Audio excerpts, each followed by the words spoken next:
Time for another update from Quincy City Council President, Councilor at Large, Noel DeBona on last night's council meeting. Hey, Noel, how are you? Good morning, Joe. How are you today? Well, we're in October now, so it's certainly starting to feel like it. It's definitely cooled down out there. We went straight from summer right into fallish winter. Yeah, we're not doing your morning walk this morning. A little too chilly, huh? It's a little chilly, but I'm going to try to get them in the next time around. So I still haven't given them up. All right. Well, we'll look forward to getting our workout in with you at that time. I'll have a nice winter jacket on. We could do some steps. Let's just hope you don't need any snow boots. That's true. So let's see. Busy meeting last night, right?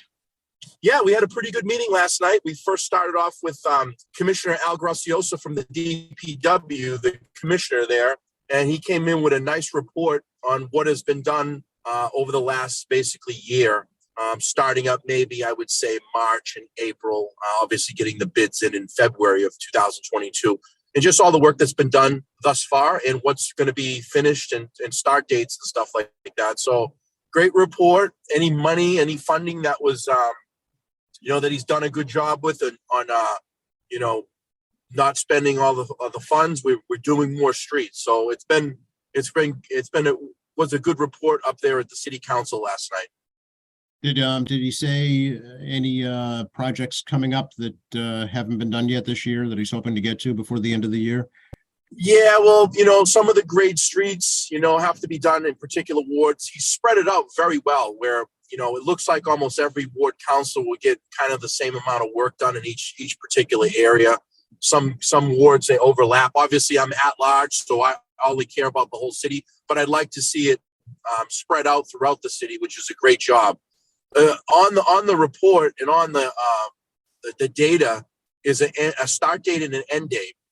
They also have to consider the fact of, you have to watch out for water, sewer, and gas lines underneath. So infrastructure underneath, anything that's not done this year that's on the pipeline will be done obviously about 6 months. So we'll probably come back at it in the spring, let the trenches, let the stuff settle, and then come back at it. So if you see your street really all torn up and it looks like you're getting water mains or something, you're possibly going to be getting the street done in the spring. Okay. Is there a way for people to know when their street's going to get either you can contact your ward councilors. I like to always leave it to the ward councilors to do their particular streets in their ward, but I believe it's going to be on the city website.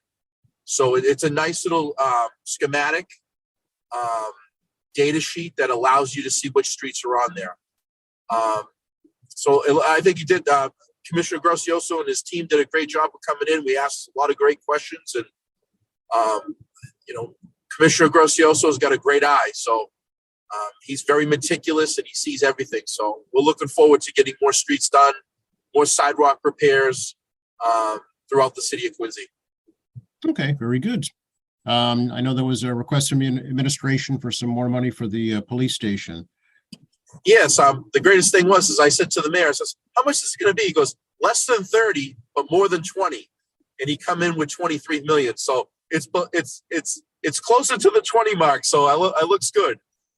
It went right into finance committee. We really had no discussion on it just because it's going to go in finance and allow more discussion. But, this will probably be for extra construction and also transportation improvements. Unfortunately, throughout the United States, throughout the world, the construction costs have gone up, obviously, in the last year or two with the COVID-19 pandemic. And we're looking to do, they've cut back, they've scaled back some things, but the costs have gone up. So they're coming back to the council for some funding, and we'll vet it a little bit more when we get into finance committee. Okay, has the finance committee meeting been scheduled? Do you know? It has not yet. So I would predict this will be discussion. We're here in October. I would say November we'd have a discussion on it and have it voted on probably the month of November. Going into December, we probably have some other things to put on the agendas that will have a little bit more priority. So we'll probably get them in November. Okay, very good. And then I see an interesting resolve regarding a residency requirement from Councilors Kane and Andronico.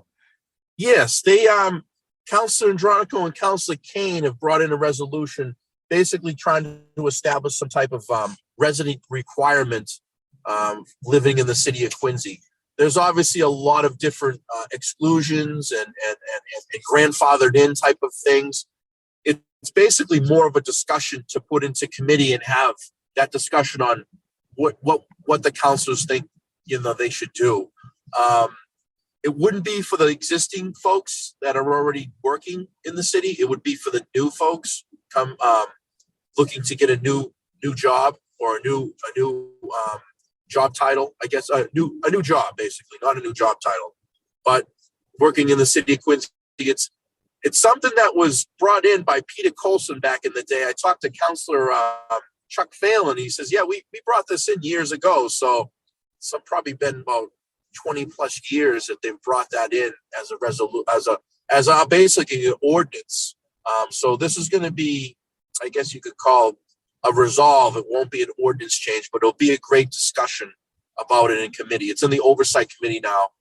It was a good discussion last night, back and forth between the councilors. So Councilor Harris brought up some good points where Mayor Tom Menino did this many years ago. It was a big discussion when he was living in the city of Boston. Obviously, he's here now in Quincy. He's been in Squantum for some years now. So obviously the Ward 6 councilor got to live in the city.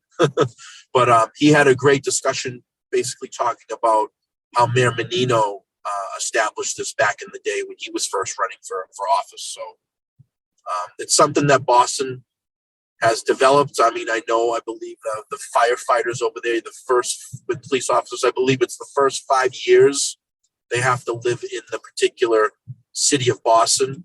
And then after the 5 year, it goes off into a sub where you don't have to live in the city of Boston. So your first 5 years are there, I believe.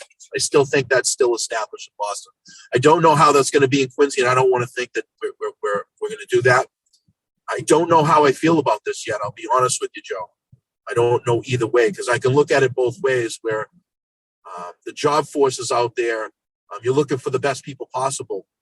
And we were talking a little bit about paraprofessionals in school systems, where we can't find a lot, and we're very short staffed with that. So limiting ourselves to just folks in Quincy could be difficult for us to get those positions filled. So you got to look at it both ways. And I really I'm thinking about it, but we'll have more of a discussion in the oversight committee. So I haven't made it. We passed it to put it into committee to have more of a discussion on it. So we'll have more vetting stuff in the oversight. Okay, interesting. Yeah, it's an interesting concept. I was talking to the mayor about it this morning. He's wondering whether or not it's actually constitutional to do that. That's a very good question right there, Joe. It's a very, very good question. Is if it even is legal? Are you legally? Is it gonna fly? Is it legal? So obviously we have to go through our solicitor and see what's going on. But we have not established an ordinance. It's a resolve to have the discussion. It's a little different than an ordinance change right now, right off the rip. So we'll have a discussion in it, and we'll have a little bit more discussions, obviously, with the administration, and we'll go from there. So pretty good resolve. Okay. Councilor Kane. All right. And anything else? I see a couple of nice gifts for the DARE program again. Oh yeah, great. We want to thank the Copeland Family Foundation for all their help and support. They gave it $10,000 to DARE and other various donors as well. So we appreciate that. It's been great. It is, yeah. And your next meeting is the 17th. Is that right? 17th, the Monday. Okay, we'll catch up on the 18th. That's okay. Sounds great. All right. Thanks a lot, Noel. Appreciate your time. Hey, Joe, have a good day. Take care. Thank you. Okay. You're welcome. You too. Bye-bye.